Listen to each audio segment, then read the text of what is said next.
Pemirsa, kita masih bersama Indonesia Lawyers Club dalam tema DKI 1, siapa penantang Ahok. Sekarang kita bergabung dengan salah satu penantang, yaitu Yusril Issa Mahendra. Selamat malam, Bu Yusril.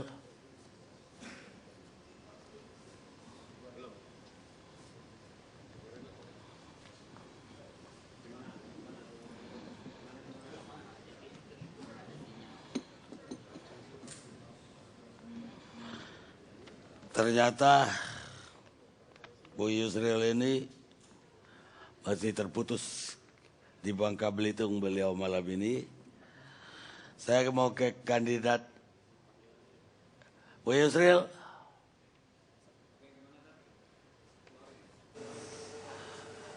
Bu Yusril bisa dengar suara saya?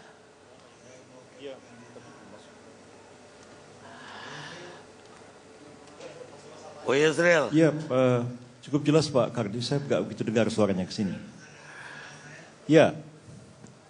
Pertanyaannya, Anda yang paling duluan kayaknya berhadapan dengan incumbent Ahok dalam hal ini, kalau kita memperhatikan media sosial. Dan pertarungannya udah cukup seru. Sampai-sampai Anda mengatakan kalau Ahok itu orang hebat, dia sakti, Bu Yusril sakti. Itu kenapa Anda begitu yakin bahwa Anda bisa mengalahkan Ahok?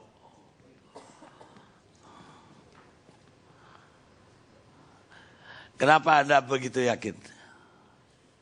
Ini berlangsung secara fair. Saya yakin saya akan memenangkan pertarungan ini apabila pemilihan ini dilaksanakan secara fair, jujur, dan adil.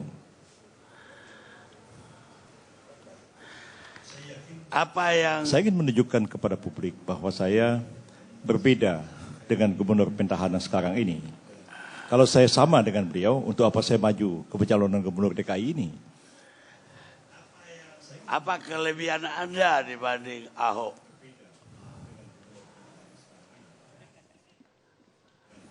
Saya lebih mampu mengelola pemerintahan. Seperti kita lihat sekarang ini, misalnya gubernur sekarang ini tidak mampu. Kemudian juga saya akan menunjukkan kepada rakyat bahwa saya mampu mengelola anggaran, menyerap anggaran itu secara maksimal ke tengah-tengah masyarakat. Kalau sekarang ini selalu dibangun satu opini bahwa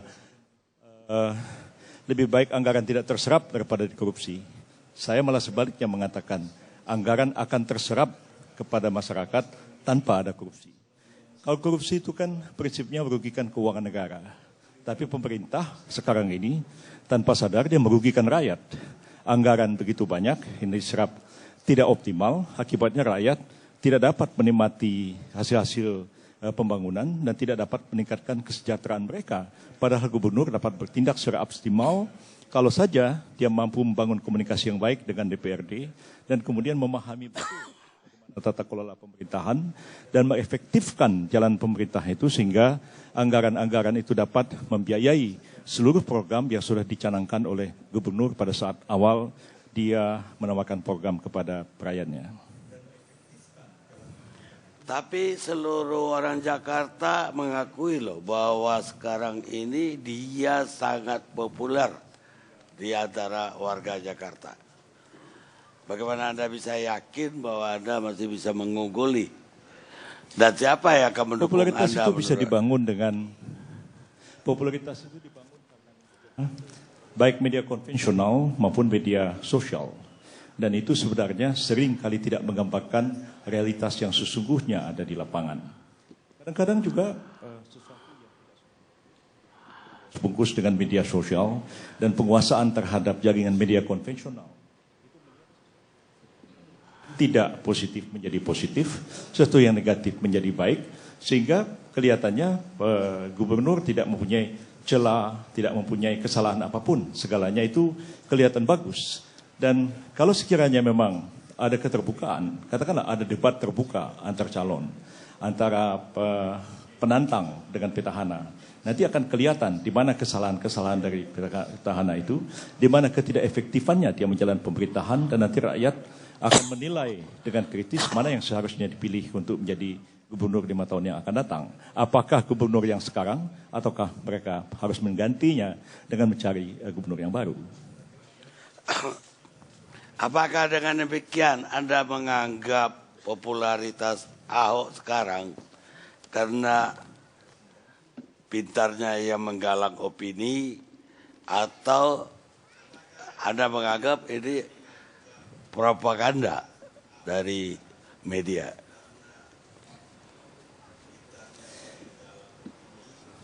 Ya, aspek propaganda selalu ada. Dan saya kira yang terjadi sekarang bukan sekedar propaganda politik, tapi juga perang urat syaraf yang dilancarkan kepada mereka yang punya pikiran-pikiran berseberangan.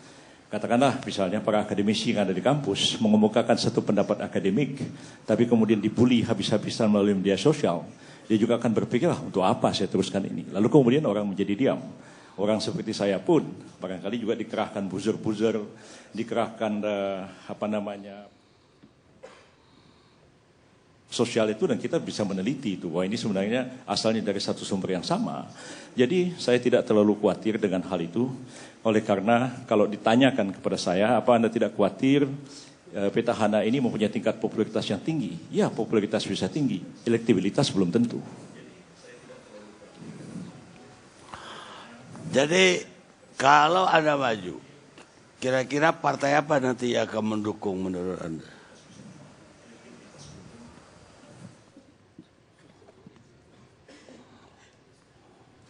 Kira selalu ada. Saya sudah melakukan pembicaraan, dialog dengan beberapa partai. Terakhir kemarin serombongan anggota DPRD DKI dari fraksi Golkar datang menemui saya di kantor dan berbincang-bincang, yang dipimpin oleh ketua fraksinya. Dan mereka mengatakan bahwa kami Pak Yusril sepakat bulat untuk mendukung Anda. Tapi keputusan akhir tentu ada pada DPD Golkar DKI dan ada pada DPP Golkar. Saya sudah bicara juga dengan teman-teman yang lain, termasuk Pak Haji Lulung dari P3, termasuk dengan Gerindra. Teman-teman lain juga bicara langsung dengan PKS, dengan PAN, dan lain-lain. Sehingga saya optimis sebenarnya minimum kursi yang dibutuhkan untuk mencalonkan satu pasangan calon dalam pemilihan gubernur DKI ini akan tercapai. Baik, Bu Yusril, saya minta maaf kepada pemirsa karena suaranya terputus-putus jauh di Belitung sana, justru di kampung Ahok. Jadi beliau diwawancarai lagi di kampung Ahok. Terima kasih banyak, selamat malam.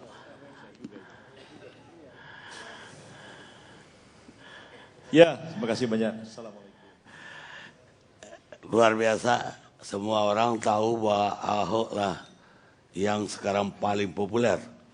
Tapi masih banyak yang berani menghadapi dia, apalagi Yusril tadi, padahal Genghis Khan, seorang preman besar dan panglima perang yang juga besar dalam sejarah, mengatakan hanya orang bodoh yang mau perang kalau dia tahu lawannya jauh lebih kuat daripada dia. Dan ternyata para penantang sekarang menganggap bahwa Ahok tidak jauh lebih besar dari mereka. Bagaimana Pak Nasdem, Pak Stari Barus dari fraksi Nasdem di DPRD? Terima kasih Bang Karni, selamat malam semua. Pertama ingin saya sampaikan adalah bahwa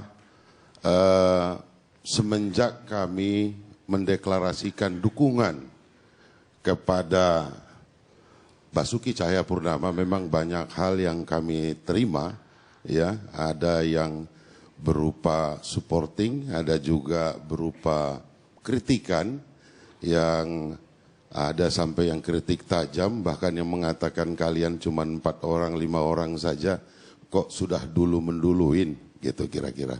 Tapi sebenarnya ini bukan masalah dulu mendahuluin, hanya saja Nasdem ingin memberikan kepastian kepada masyarakat secara lebih cepat. bahwa kita sudah memutuskan untuk memberikan dukungan kepada Basuki Cahayapurnama. Jadi bukan masalah buru-buru ini. Dan kemudian dari itu adalah bahwa kita juga di Nasdem ini diajarkan, Bang Karni, diajarkan oleh ketua umum kami, kalau berkompetisi, marilah berkompetisi dalam harmoni. Gitu. Jadi kita hargai semua orang-orang atau kawan-kawan dari manapun itu yang mungkin berbeda pendapatnya dengan kita terhadap hal yang sedang kita bicarakan pada hari ini. Kami respect terhadap itu karena memang keniscayaan Pilkada DKI ini harus kita gelar 5 tahun sekali. Dan ini merupakan hari pengujian ataupun ujian ya penghakiman bagi siapapun yang pernah dipilih pada masa-masa sebelumnya. Nah, inilah yang menjadi menarik ketika kami juga memutuskan hal itu bukan dengan tanpa udahlah pokoknya Ahok saja, tidak. Tim 7 bekerja dengan cukup lama ya mengamati sepak terjang daripada Basuki Cahayapurnama dalam hal ini, dalam beliau itu memimpin Jakarta ini, dan ternyata masuk dalam radar ini pas untuk didukung. Terlepas dia itu akan lewat partai kah dukungan atau dari manapun. Bahkan sampai kita cetuskan, nggak mau pun dia didukung oleh Nasdem, tetap kita dukung. Kira-kira begitu. Nah, inilah kemudian yang menjadi juga semangat bagi kawan-kawan di seluruh jajaran kepengurusan di Partai Nasdem, bahwa keputusan di Dewan Pimpinan Pusat itu adalah kami anggap yang terbaik, dan kami juga memberikan kontribusi masukan-masukan hal-hal apa yang mungkin menjadi tambahan masukan bagi pimpinan sebelum memutuskan.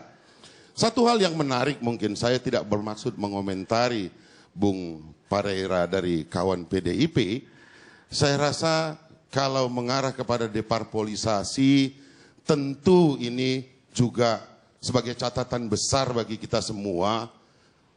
Undang-undang yang mengatur tentang siapa boleh maju, bagaimana caranya, ini yang menciptakan kawan-kawan di DPR RI loh Pak, undang-undang itu. Dan di sana diberi ruang, ya, diberi ruang oleh para politisi Senayan untuk di DKI Jakarta ini dan di tempat-tempat lain ini boleh ada calon independen.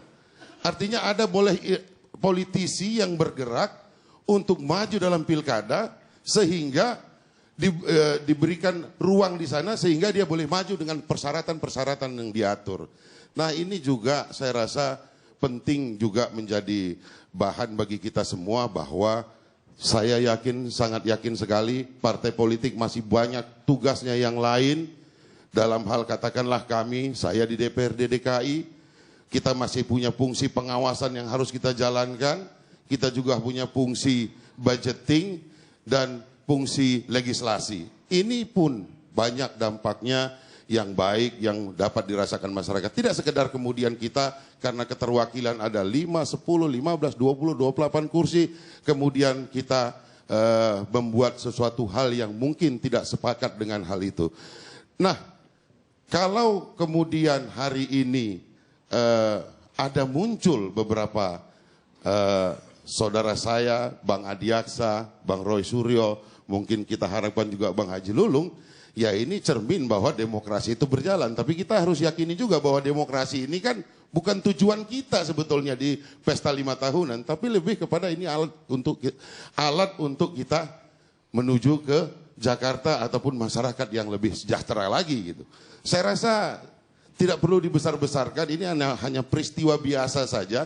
5 tahun sekali kita mengadakan pilkada, mudah-mudahan ini semarak dan terlegitimasi, ini akan lebih baik gitu loh.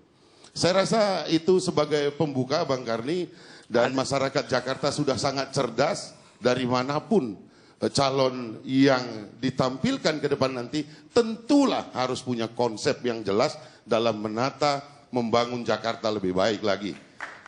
Saya rasa demikian Bang Karni. Ada yang nggak biasa bagi saya. Selama ini Nasdem itu teman seiring sejalan sama PDIP. Lah kali ini teman bertukar jalan. Jadi ini nggak biasa, artinya di luar kebiasaan. apakah memang udah yakin pecah kongsi ini terjadi? Bang Karni, saya rasa tidak ada pecah kongsi dalam hal ini.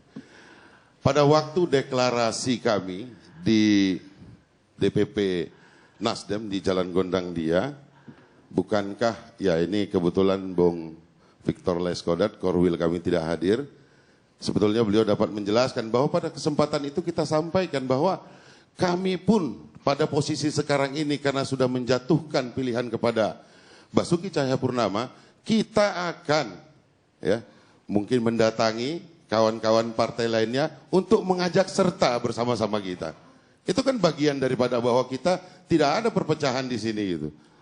Ya, tapi pernyataan bahwa betul-betul mendukung Basuki Cahayapurnama ini setelah Ibu Mega semalam marah. Dan kemarin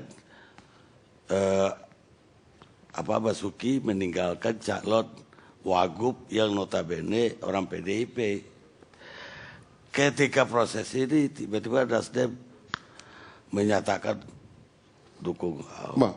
Saya rasa mungkin kita harus ralat ini Bang Karni karena tidak seperti itu. Ya benar. Justru dari awal kita sudah menjatuhkan pilihan. Kemudian kita dalam deklarasi itu berkomitmen untuk mengajak serta partai politik dan masyarakat untuk bersama-sama.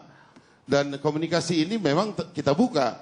Jika pada akhirnya ternyata kawan PDIP ataupun kawan partai lainnya yang sudah kami datangi atau yang belum ternyata sudah menjatuhkan pilihan, ini kan internal masing-masing kembali yang harus mereka secara internal memutuskan itu gitu. Tapi dari kesepakatan awal kami di tingkat partai kami memang ingin mengajak serta semua pihak gitu Bang Karni. Oh, jadi udah rencana awal. Sudah Bang Karni. Ya kalau memang besok ini kan belum diputuskan secara resmi juga bahwa dukungan PDIP itu akan kemana. Begitu juga partai lainnya. Belum ada gitu. Jadi ya harapan kami masih terbuka sebetulnya ini Bang Karni. Ya saya takutnya walaupun terbuka PDIP sama Nasdem itu seranjang mimpi berbeda. Jadi beda-beda mimpi. Sekarang Pak Cipta Leswada. Pertanyaannya apa Bung Karni? Ini ke panelis, sebagai panelis, udah berapa orang yang ngomong, termasuk dari Pak Basuki Cahayapurnama, ada sahabatnya, ada buda-budinya, ada temannya juga tadi. Saya khusus menyoroti kenapa PDIP meninggalkan Ahok, khusus. Ibu Mega ini marah sekali Bung Karni, karena Jarod itu salah satu kader kesayangan Ibu Megawati. Saya tahu persis Jarod ini ya, dilepas sama Ahok, marah Bu Mega, apalagi Pak Andreas sudah mengatakan investasi yang ditanamkan sudah banyak sekali tahun 2013. Yes, Ahok ini dianggap maaf kurang ajar, tidak tahu balas budi. Nah, jadi ini masalah komunikasi juga. Ahok sebetulnya sudah lobby-lobby. Hubungan pribadi Pak Ahok dengan Ibu Mega sangat bagus sekali. Hubungan pribadi. Nah saat-saat terakhir, saya kan orang komunikasi Pak Karni. Saya perhatikan, lihat posisi duduk Ahok waktu dengan Bu Mega. Ahok sudah begini Bung Karni. Ini Bu Mega di sini nih. Bu Mega masih diam saja. Memang tipikal Bu Mega itu diam. Seorang pemimpin apalagi negarawan, pada saat tertentu dia harus speak up. Harus. Tapi Ibu Mega lebih sering menggunakan bahasa tubuh. Tidak speech, tidak ngomong gitu loh. Ahok rupanya sudah nggak sabar. Nah saya nggak tahu kenapa Ahok ini seperti dikejar. Saya khawatir Ahok dikejar-kejar, ditekan oleh rombongan dari teman kita itu. Yang teman Ahok itu. Mereka juga pressure Pak Karni. Kami sudah kerja keras nih. Kapan deklarasi? Jadi kemungkinan ada pressure juga.